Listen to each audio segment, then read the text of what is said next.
Now, the mob, the media, they're not just attacking the president, as they've done for the last 4 years. They continue their nonstop, never-ending, rage-filled, hateful, psychotic rhetoric about the Trump family and the First Lady. Been nothing but poised, professional, courteous over the last 4 years. That's not stopping the mob from... Here's one small sample. Folks, this week, it isn't just the president who's leaving the White House, because Melania Trump is also getting ready to make the transition from First Lady to unnumbered dame. Who can debate to say? You suck. Where am I? You suck. Such colorful characters with their local expressions. Let me just first of all say that I will miss these two like I miss PMS and hot flashes. Okay, goodbye. Don't let the door hit you. But the question is she as bad as Trump? That's what people want to know.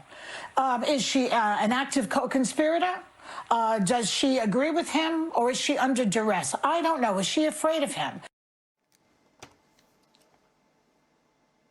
Not just Melania Trump and the Trump kids and family. As the Albany newspaper, the Times-Union, look at this, under fire tonight, rightly so, after a vicious piece attacking Republican Congresswoman Elise Stefanik because she and her husband decided not to have children, like it's any of their business.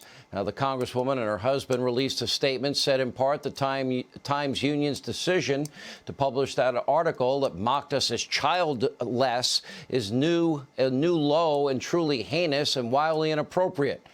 Shameful statement is not only inherently sexist, also hateful, abusive, and heartless. Here with reaction, media reporter for The Hill, Joe Concha, along with former Arkansas governor, Fox News contributor Mike Huckabee. You were up early on Fox and Friends, Governor. I give you an A+ for effort. Okay, let me ask you, just in general, the Trump kids, the First Lady, Elise Stefanik, really? The whole thing is disgusting, but let's keep in perspective something. When you resort to the kind of hateful name-calling and pettiness that we've seen, it's because people deep in their hearts are jealous of the people they're trying to tear down. They want those people to be pulled down to the level which they deep down feel themselves to be in. Melania Trump is a lovely lady, and she has been a gracious and graceful First Lady. We ought to be grateful to her and grateful for her. Elise Stefanik, a terrific Congresswoman from New York who's bold and absolutely effective. And the people who criticize the Melania Trumps, the Elise Stefaniks, and all the other women show two things. One, they don't care about women. They're not about gender. They're about hate. And two, they're deeply jealous because they see in others what they know they can never be themselves. And it reveals a heck of a lot more about the critic than it does about the criticized. We watched this for 5 years, Joe.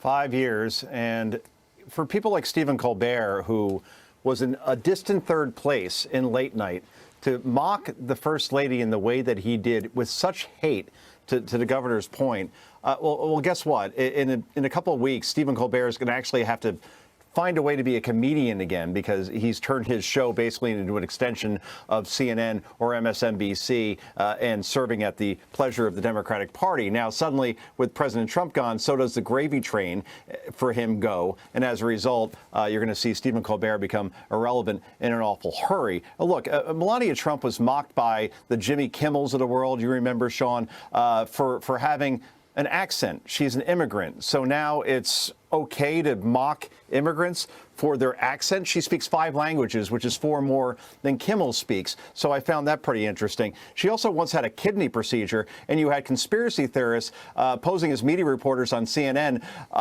openly wondering, where is Melania Trump after she literally had a procedure on her kidney and she was recovering from something like that. So this First Lady has been treated worse than any First Lady in modern history by a country mile. And as far as Elise Stefanik, she's 36 years old. At last check in New York, it's not really that big of a deal or really that much of a newsworthy item that if you don't have kids in your mid-30s while you're pursuing a career like she is,